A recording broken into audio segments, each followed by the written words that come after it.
So I, like everybody else in the entire universe, have gone through dark nights of the soul and have had my share of difficulties, disappointments, and crisis.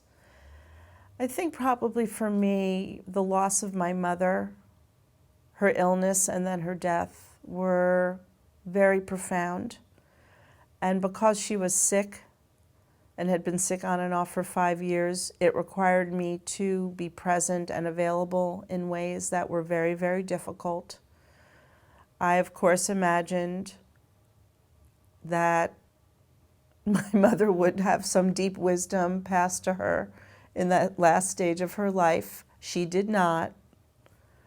But I had to, as the child, as the adult child, I had to still be present. And it was at that point in my life, the very last few months of my mother's life, that I applied to participate in this rabbinic enrichment program in the Institute for Jewish Spirituality. And I had always wanted to do it, and I never could get myself to do the application, commit to the program. It was an 18-month commitment of 4 retreats, 5 days each. It just felt too big.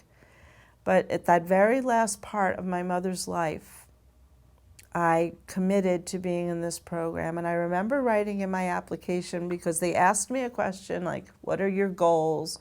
What do you hope to, what do you hope to achieve? Why are you doing this?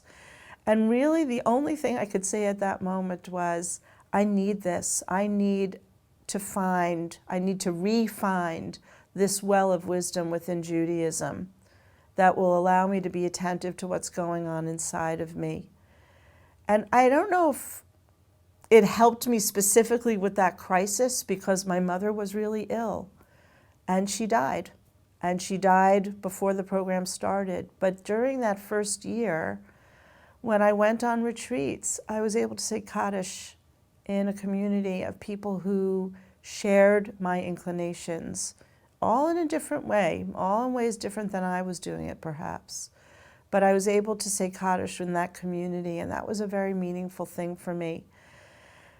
Truth be told, there is no one way to deal with a crisis.